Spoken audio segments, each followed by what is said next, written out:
제가 원해서 어쨌든 이혼을 해본 적은 없어요. 지금까지. 근데 한 번 이혼을 하잖아요.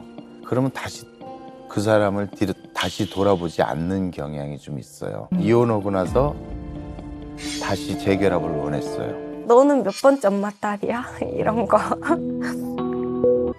쟤네 아빠 그거잖아. 막 여자 막 사기치고 다니는 그런 거잖아. 이렇게 얘기하는데 살면서 사실 아이들한테 가장 미안했던 것이 이제 정상적인 그런 가정을 꼭 이뤄주고 싶었었는데 엄마가 다르잖아요. 아빠만 같지.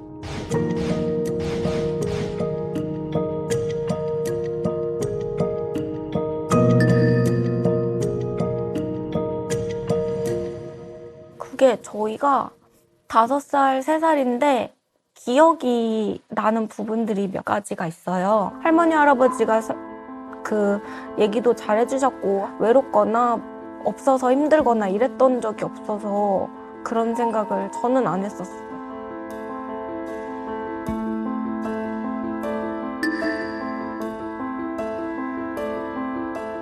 그냥 같이 살진 않았어요. 항상 밥 몇 번 먹거나 몇 번 본 게 다여가지고 별로 슬프거나 그러진 않았었어요.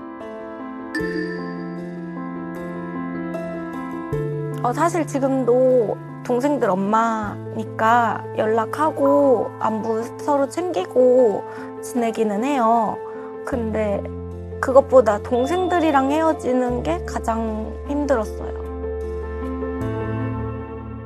그런 형제의 관계가 있는데 함께하는 것보다 헤어짐이 나을 것 같아서 헤어지는 거잖아요. 그런데 그게 뭐 좋기만 했겠어요. 그런 상황에서 겪지 않아도 될 그런 일들을 겪었기 때문에 아빠로 인해서 그 자체만으로도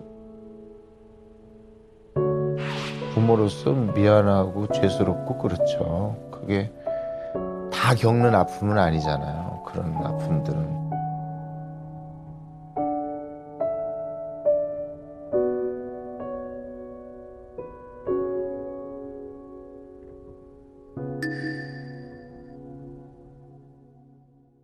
아빠가 항상 이제 스케줄 없는 날은 요리해주고 이런 걸 좋아해요, 아빠가. 그래서 음식 다 차리고, 다 설거지까지 다 하고, 캠핑 데려가고, 놀이동산 많이 데려가고. 지금 이제 제가 35살인데,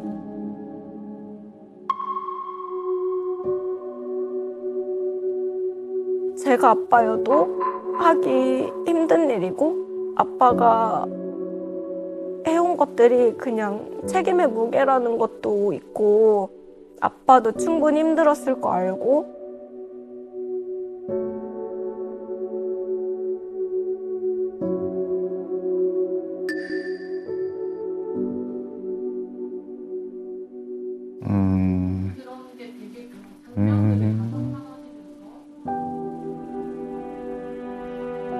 아빠는 그렇게 얘기했겠죠.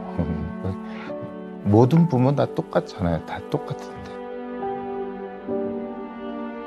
아니 아무리 생각해도 그런 소리 들을 자격은 없고요.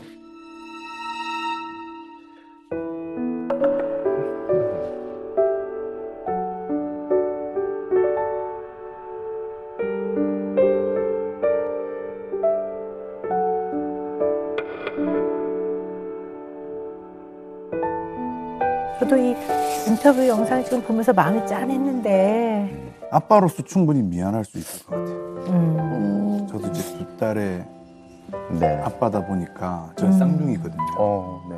부모는 자식들에게 할 수 있는 만큼의 이상을 다 해줘도 늘 미안한 마음이 있더라고요. 네. 지금 편수엽 선생님 같은 경우는 이제 문장을 완성하는 문장 완성 검사를 했는데요. 그 내용 중에서 언젠가 나는 그랬더니 그 뒤에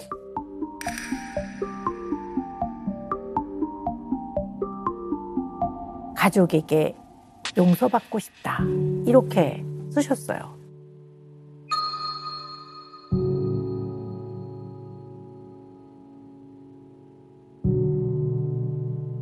이렇게 노년기에 접어들면 본인의 인생에 대한 후회와 아쉬움이 굉장히 많아요. 특히 이제 자녀에 대한 미안함이라는 아쉬움과 후회가 굉장히 많으신 것 같아요. 네. 그러니까 MMPI 결과를 봤더니요, 어떤 특징이 있으시냐면 자신의 잘못이나 어려움을 인지하고 계세요. 그러면서 자신에 대한 원망이 지금 굉장히 많고 또 스스로의 선택이나 결정에 대한 후회를 굉장히 많이 하고 있는 상태라고 볼 수가 있고요.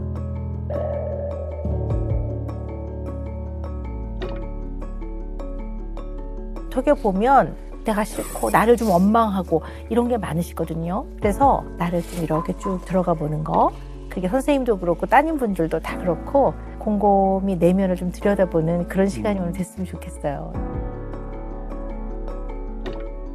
어떤 선택을 그렇게 후회하시는지 좀 궁금합니다. 뭐 여러 가지겠죠. 뭐 근데 이제 그 당시에 어떤 선택이 됐든 그 당시에는 이 선택이 옳다라는 생각을 갖고 내린 선택인데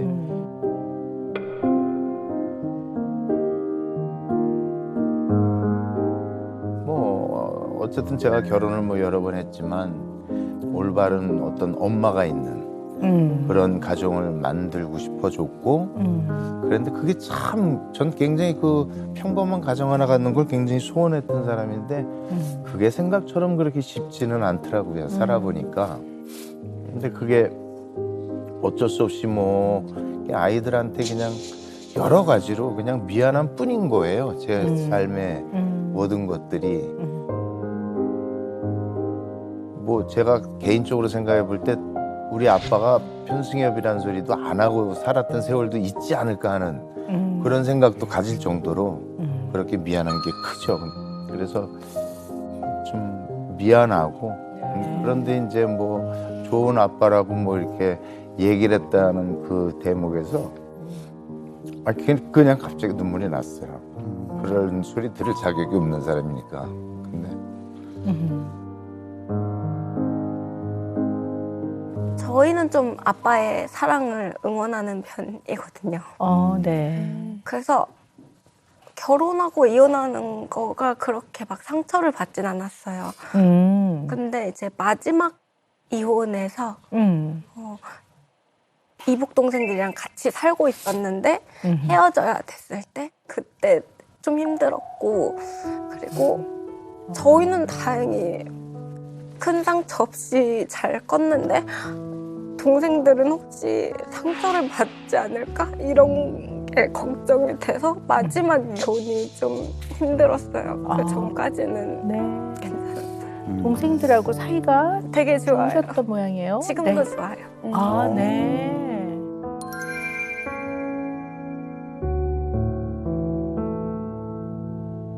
그렇군요. 그러니까 그 사이가 좋은 정을 나눴던 동생들하고 헤어지는 거. 그리고 이제 어쨌든 두 분은 그래도 좀 많이 컸는데 네. 어린 동생들이 혹여나 상처를 받지 않을까 그걸 많이 걱정하셨던 거군요. 네.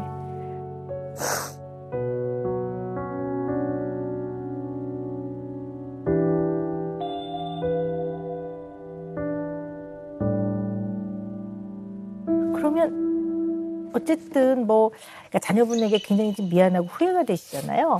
네. 그것을 좀 잘 이해해 보려면 물론 굉장히 꺼내기 힘드시고 불편하시겠지만 세 번의 결혼과 이혼에 대한 얘기를 안 할 수는 없을 것 같아요. 그냥 저는 제가 원해서 어쨌든 이혼을 해본 적은 없어요. 지금까지. 제가 원해서 어쨌든 이혼을 해본 적은 없어요. 지금까지. 예, 네. 제가 이혼 얘기를 꺼내서 이혼해 본 적은 없고 그럼 상대가 이혼을 원하면 그냥 해주시나요? 많이 만류를 하죠. 아, 제가 많이 하다가. 만류하고 네. 참고 하다가 설득도 하고 이렇게. 네, 그럼요. 네네네. 그냥 하자 그런다고 무작정 할 수 있는 그렇죠. 게 이혼은 아니니까요. 네. 어떤 이유가 됐든 제가 원해서 해본 적이 없었어요.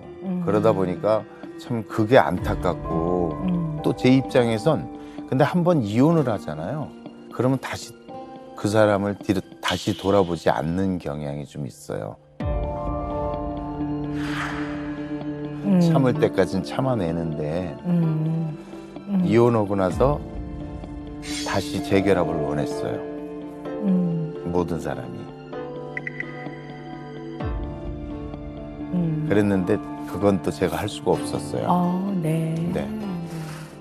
그러니까 뭐 미련이 남거나 다시 돌아보거나 그러진 않으시는군요. 한 번 딱 이혼 결정이 되고 나면. 힘들게 이혼을 했으니까 쉬운 결정은 아니었기 때문에 재결합을 해도 언젠간 또 그런 상황이 또 생길 수도 있는 거고 그래서 그 아픔을 또 겪기 싫은 거죠. 그래서 다시는 그걸 또 하고 싶지 않기 때문에 그쪽으로는 생각을 접는 거죠. 네. 되게 조심스러운 네, 질문인데요. 말씀하십시오. 같은 사람과는 또 이 어려운 과정을 또 하는 건 어렵겠다. 그래서 다시 재결합은 안 하시는데 다른 사람과는 그 어려운 결혼 생활을 다시 시작하시거든요. 왜 그런 것 같으세요, 선생님은?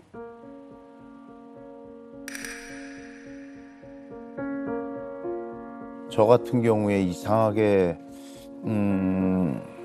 누군가를 알게 되면 진지하게 알게 되면 그냥 결혼을 해야 되는 줄 알았어요. 항상. 그래서 그냥 만나면 그냥 이유 없이 그냥 결혼을 했던 거고 그렇게 살다가 여의치 못하면 이혼을 하게 됐고 그게 뭐 이해가 안 가신 얘기가 될는지 모르겠는데 저는 그랬어요. 그래서 그러다 보니까 그게 이제 꼬리표처럼 뭐 달고 다니기도 하고 창피하기도 하고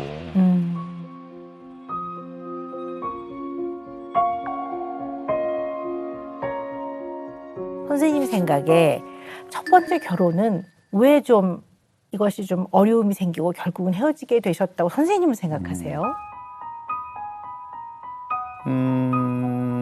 그 당시에 생각할 때는 가수를 시작할 무렵이었는데 가수 생활을 하는 거를 굉장히 싫어했어요.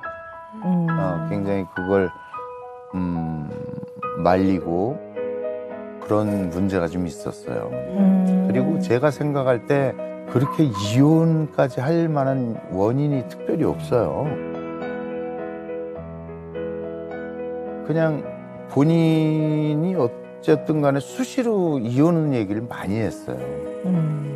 그래서 한 번은 이제 뭐 그 법원에 가는 길에 신분증을 가져가야 되잖아요. 근데 신분증을 안 가지고 왔다고 그러길래 아, 이 사람이 나한테 그냥 겁주려고 그런 것이다. 제 생각에. 그냥 액션만 취한 게 아닌가 이런 생각을 가졌어요. 그래서 어떤 일이 있어도 우리 이혼하자는 소리만 하지 말고 살자. 네, 그랬는데 그게 여러 번 이제 반복되고 그래서 아이들한테까지 이런 아픔을 주면서까지 영위를 할 수는 없구나 결혼 생활을. 그래서 그때 내린 결정이었어요. 그럼 아니, 그리고 뭐 네. 나머지는 뭐 고인이 됐고 뭐 많은 분들이 아시는 분은 아시고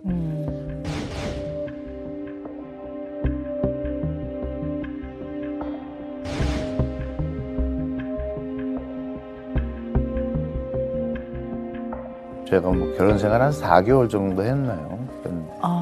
네. 네, 많지 않은데. 첫 번째 결혼은 한 5, 6년 결혼 생활을 네. 하셨고요. 네. 그리고는 두 번째 결혼하실 때까지는 그냥 조금 네. 혼자 지낸 기간이 있으셨던 것 같아요. 예. 네. 그리고 이제 두 번째는 한 4개월 네. 정도 결혼 생활을 하셨고, 네. 그리고 나서 또 좀 혼자 지내시다가, 네. 네. 그리고 이제 세 번째 다시 결혼 네. 생활을 시작을 하신 거네요. 조심스러우시겠지만, 그 친어머니에 대한 어떤 마음, 생각 이런 것들도 좀 한번 여쭤보고 싶어요.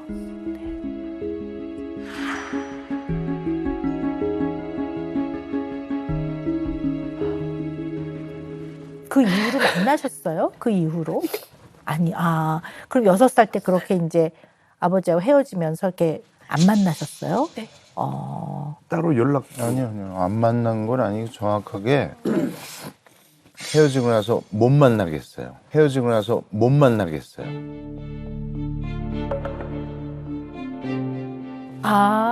선생님이 네. 못 만나게 네, 되셨어요? 저도 그랬고 저희 네. 아버지가 만날 수 없게 그렇게 하셔서 헤어지고 나서 아이들 의지가 아니라 부모들 의지 때문에 못 만났어요. 뭐 아이들이 못 만난 건 전적으로 부모들 때문에 어른들 때문에 그런 거고요. 네. 보고 싶었었겠죠 어렸을 때. 근데 계속 왕래를 하면 또 어렵잖아요. 예, 정을 끊는다는 것도 그렇고 해서 그렇게 됐던 거예요. 알고 계셨어요, 두 분은? 요 내막을?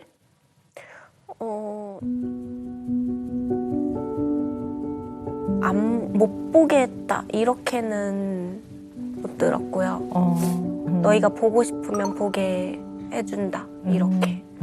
근데 기억이 별로 없으니까 보고 싶다고 얘기를 한 형제가 없었어요. 네네.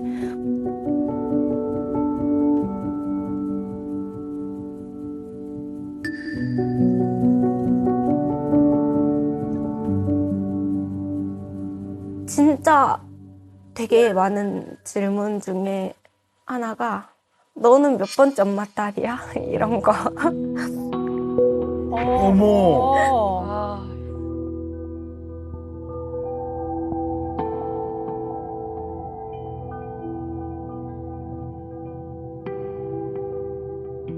한 번은 수련회 같은 걸 간 적이 있는데 자고 있다가 무슨 말소리에 이렇게 깼는데 쟤네 아빠 그거잖아. 막 여자 막 사기치고 다니는 그런 거잖아. 이렇게 얘기하는데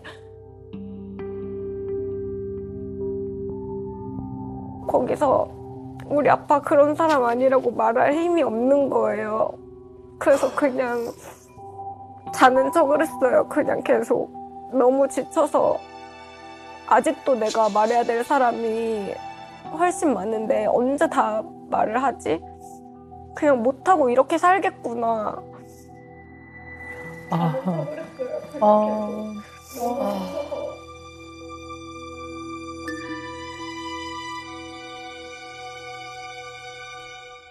그냥 아빠가 연예인이 아니었으면 좋았을 텐데.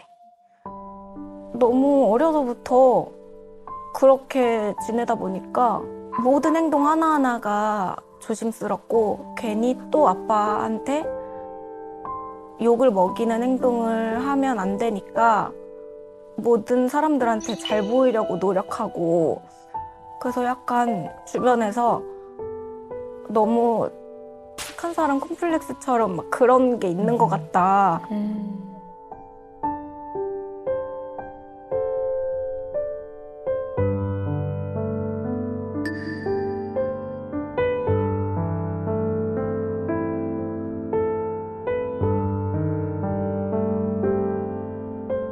아빠가 스캔들이 터지고 나서 한참 가장으로서 경제적인 부분의 활동을 못하고 있었거든요.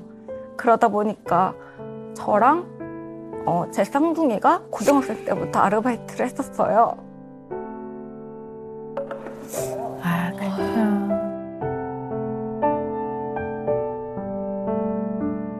이게 너무 오래 가다 보니까 어디 원망을 할 곳이 없더라고요. 그래서 아빠한테 어디 나가서 막노동이라도 했으면 좋겠다고. 저도 힘들었으니까 그때는.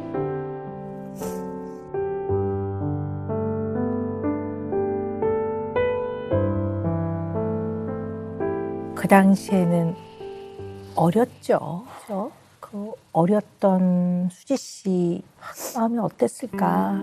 이때 그 수련회 비슷한 데서 경험했던 그 일은 정말 너무 큰 일이었을 것 같아요. 네. 그때 그 사람들이 아빠에 대한 오해가 아직도 많은데 제일 많았던 시기여서 그냥 평생 이렇게 살겠구나 이런 마음이 들면서 거기서 아니라고 뭐 기사라도 찾아보고 얘기를 해줄 그럴 힘이 안 났었어요. 쟤네는 날 잘 모르니까 저렇게 얘기를 할 텐데 쟤네한테만 말해서 되는 일이 아니니까 그냥 이걸 계속 해서 풀리면 괜찮은데 안 풀릴 것 같아서 음. 그냥 피곤했어요. 음.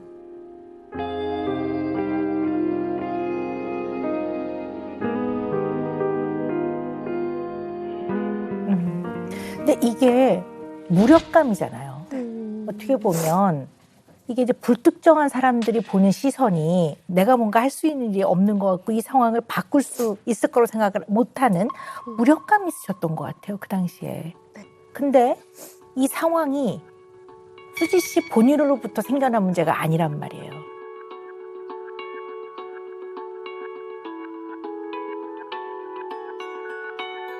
뭐 노력을 하고 더 애를 쓴다고 이게 뭔가 해결이 될 것 같지 않은 이게 굉장한 무력감이잖아. 이 무력감을 10대 때 또래 관계가 가장 중요하고 가장 자상을 단단하게 좀 만들어가는 그 시기에 겪었다는 거는 굉장히 마음이 아픕니다. 검사에서는 활력과 에너지 수준이 굉장히 떨어져 있는 걸로 나와요. 무력감과 무기력감이 조금 걱정될 만큼 깊고요. 굉장히 공허감이 많고요. 그러면 우울하다는 게 뭐 살고 싶지 않아요, 슬퍼요 이런 것만이 우울이 아니라 우울의 가장 기본은 에너지가 많이 줄어들고 흥미의 감소가 있는 것을 우울의 가장 기본이라고 봐요. 그렇게 보면 어쨌든 지금 현재는 기본 정서 상태에서 우울감을 느끼는 부분들이 꽤 많다고 보는 거예요. 전혀 그렇게 나올 줄 몰랐어요. 네네. 근데 이제 사실 또 걱정은 약간 울적하고 또 무력하고 무기력할 때가 있다라는 것조차도 잘 못 느끼시는 것 같아요.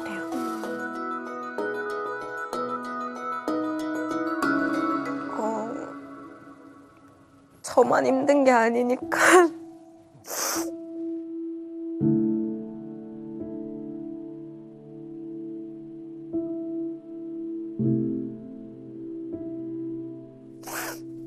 제가 힘들다고 말하면 다른 가족들이 더 힘드니까.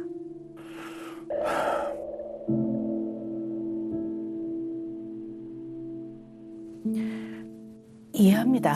그 마음을 이해하는데요.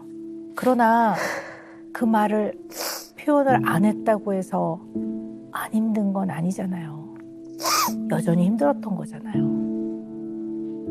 아휴, 그랬구나.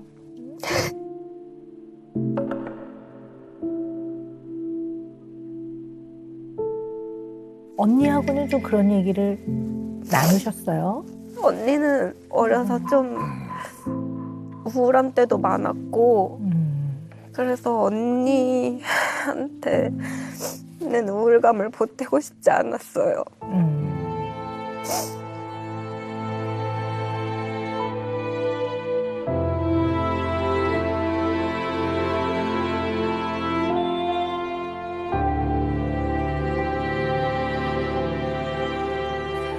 이거는 굉장히 조심스럽지만 우리 성희 씨나 수지 씨의 마음에 뭔가 이제 응어리를 조금이라도 조금 풀어가는데 필수적이기 때문에 제가 말씀을 안 드릴 수가 없는데요. 어쨌든 그 스캔들, 좀 세상이 떠들썩했던 그 일, 혹시 수지 씨 마음에 조금이라도 혹시 정말 그런 면이 조금이라도 있는 거 아니야라는 생각을 해본 적은 없으세요? 저는 솔직히 없었어요. 왜냐하면 그 기사 중에 저희가 알만한 거짓말이 있었어요. 저희한테 뭐 아빠가 500원을 달라고 했는데 때렸다 이런 말이 있었는데 그 당시에 몰래 더 큰 돈을 할머니 할아버지 몰래 주려고 막 하고 그랬으면 그랬지 그런 적이 한 번도 없는데 이거는 작은 거짓말이라도 섞여 있다는 게 그게 거짓말이겠다라고 생각이 됐었고 저는 아직도 좀 억울해요. 아빠가 나서서 적극적으로 해명을 하지 않는 거나 기피를 해요. 저는 아직도 그런 게 좀 억울해요. 사실 또 그런 거에 딸들도 영향을 굉장히 많이 받은 거거든요. 그것 또한 굉장히 억울하겠죠. 네. 근데요, 수지 씨, 억울함이 굉장히 깊어지면요, 이것이 마음 안에서는 화가 되고, 이 화가 나한테로 오면 우울해져요.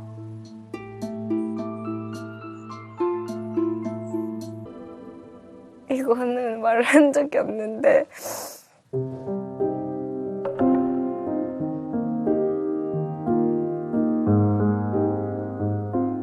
어느 날 생각해 보니까 내가 결혼하고 싶지 않은 이유 중에 되게 큰 이유가 내 가족이구나. 혹시라도 결혼을 하면 우리 가족을 이전만큼 못 챙겨주게 될까봐 그런 마음이 좀 있어요. 그렇군요. 우리 수지 씨는 결혼하고 싶지 않으세요? 나중에 40대 후반 네. 이유가 궁금한데요. 그때 되면 뭔가 가족들이랑 시간을 충분히 보내지 않았을까.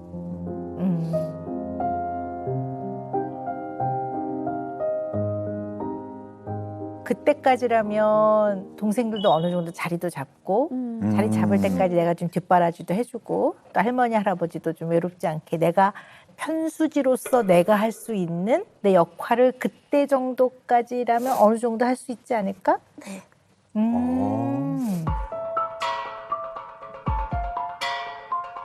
그럼 어떻게 보면 나보다 가족이 더 먼저네? 그럼 어떻게 보면 나보다 가족이 더 먼저네?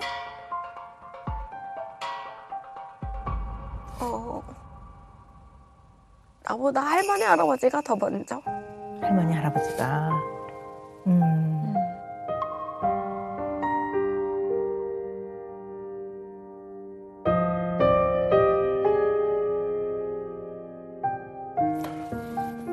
제가 유추를 해보면 결혼을 안 하겠다는 게 사실은 아빠가 제대로 된 결혼 생활을 보여주지 못했기 때문에 그냥 막연하게 좀 그렇게 생각을 했거든요. 그런데 이제 못 믿어온가 봐요. 제가 이렇게 딸 본을 보면서 아빠보다 내가 그래도 할머니 할아버지 곁에 자식으로서의 해야 될 도리를 내가 꼭 다 해야 되겠다는 건 책임감 같은 게 있는 듯 싶어요. 제가 볼 때. 그런데 이제 그런 걸 떠나서 머릿속으로 이해는 하는데 그걸 다 감당하는 건 옳지 않다는 생각이 들어요. 그건 제 몫이라고 생각하거든요. 물론 제가 그 역할을 잘 못해왔기 때문에 이제 더더욱이 그런 생각을 하겠지만 뭐 오죽하면 뭐 할아버지 뭐 자동차도 바꿔주고 바꿔드리고 네. 그럴 정도의 그런 효녀예요.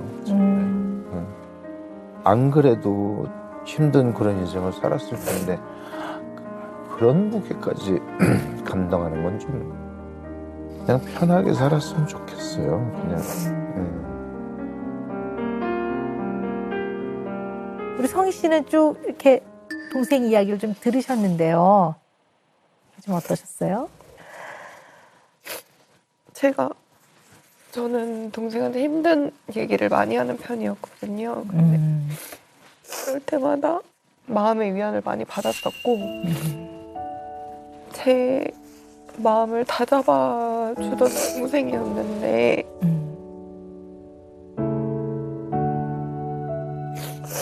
항상 그런 마음을 가지고 있는 걸 알거든요, 저도. 하지만 그 마음의 부담이 제가 언니로서 보는 저는 짠하더라고요. 어쨌든 부모님의 이혼이라는 상황 자체는 두 분이 같이 경험한 거니까요. 물론 이제 그 경험이 어떻게 마음의 자리를 잡느냐는 좀 다르긴 해요. 그러나 유년 시절에 겪었던 것들이 분명히 어떤 형태로든 영향을 준단 말이에요. 우리 한번 조금 다시 어린 시절로 가볼까요?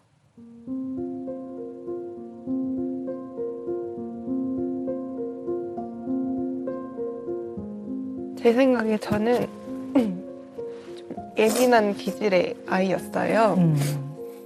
근데 엄마의 손길이 필요한 시기에 이제 엄마의 부재로 인해서 그게 마음의 병으로 왔어요. 그래서 분리불안이 좀 심하게 왔어요. 네, 근데 그때는 그게 분리불안인지도 몰랐고 그땐 뭐 육아 프로그램이나 이런 게 없었고 그런 단어도 잘 몰랐었고 그래서 저도 모르고 뭐 아빠나 할머니 할아버지도 다 모르셨고 그냥 유난히 예민한 아이였던 거예요. 제가 그냥 그렇게 난 정말 왜 이럴까, 동생들은 괜찮은데 나만 마음이 왜 이럴까, 근데도 너무 마음이 너무 힘든 거예요. 그때가 나이가 몇 살이었었어요? 5살 아. 그쯤. 어떤 누구라도 여기 있는 모든 사람 아무도 예외 없이 그 나이에 부모님이 헤어지시면 다 너무 불안하고 너무 마음의 영향을 많이 받죠. 당연한 거죠. 네. 그러셨군요. 네. 그 나가실 때 그 장면이 기억이 나는데 제가 울면서 다리를 붙잡았어요.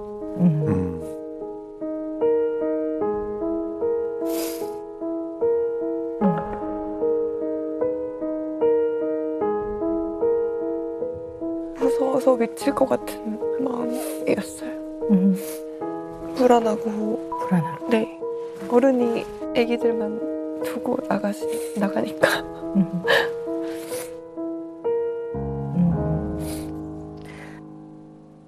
근데 이것도 좀 이제 민감한 질문이긴 하는데요. 되게 중요한 질문이 될 것 같아요.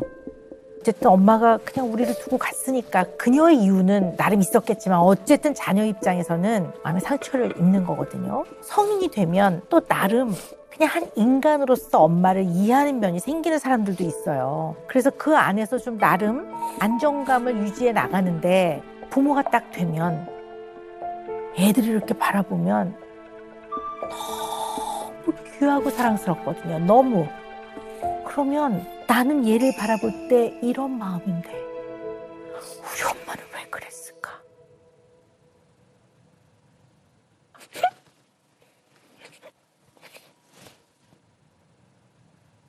그런 마음이 들기도 하거든요.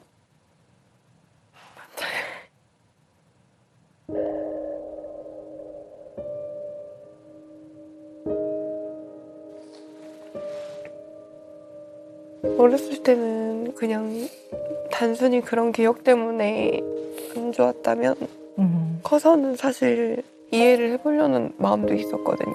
또 어른들의 일이었고 나도 어른이 되고 연애도 해보고 하다 보니까 그런 일이 생길 수도 있었겠다. 근데 자식을 낳고 보니까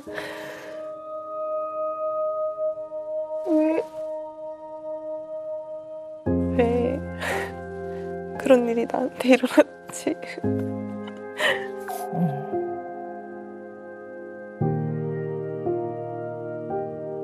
지금 딱 그 나이거든요. 저희 애들이. 네.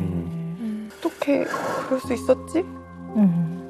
더 이해가 안 가서 제 탓도 많이 했거든요. 저는 제가 기질상 예민하고 뭔가 그런 것 같아서 내가 너무 힘들게 했나?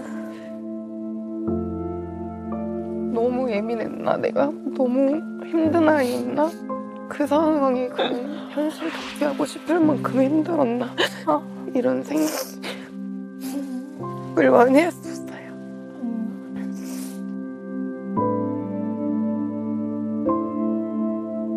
그런 마음이 들 수 있어요.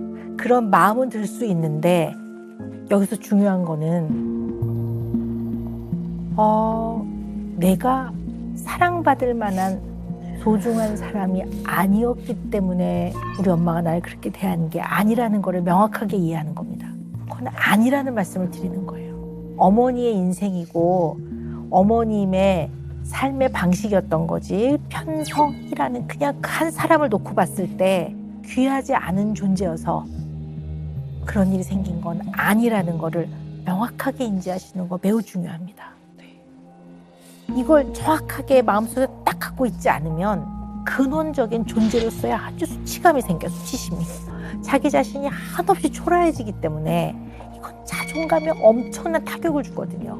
아마 그런 게 분리불안하고도 상당히 연관이 있을 거예요.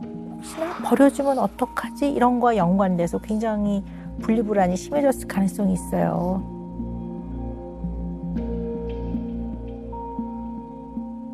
일단 할머니가 뭐 슈퍼를 갔다 온다고 하시거나 하면 배가 아파요. 약간 긴장되면서 베란다에서 할머니가 오는 것만 보고 기다려요. 그 자리를 못 떠나요. 그리고 유치원이나 뭐 학교를 갔다 왔는데 집에 아무도 없거나 그러면 난리가 나요. 난리가 났었어요. 그냥 밖으로 나가서 제가 찾고 찾아다녔어요. 울고 불고. 네. 연애해서 결혼하셨어요? 네, 2년 반 정도 했던 것 같아요. 네. 연애할 때는 어려움은 없으셨어요? 좀 자존감이 엄청 낮았고 관계를 맺는 데 있어서 좀 불안한 마음이 항상 있었던 것 같아요. 그게 친구든 연인이든 그리고 또 기다리는 걸 잘 못했던 것 같아요. 이 시간에 연락이 왜 안 되지? 그런 것들은 있었어요. 원래 이제 연락이 되는 시간이었는데 뭐 안 된다거나 그러다 보니까 뭔가 참을성이 좀 없어 보이기도 하고 이게 집착 같아 보이기도 하고 그런 마음이 조금 들기도 했었던 것 같아요. 진짜 오늘 얘기 들어보니까 진짜 죄인이 맞는 것 같고 그러네요.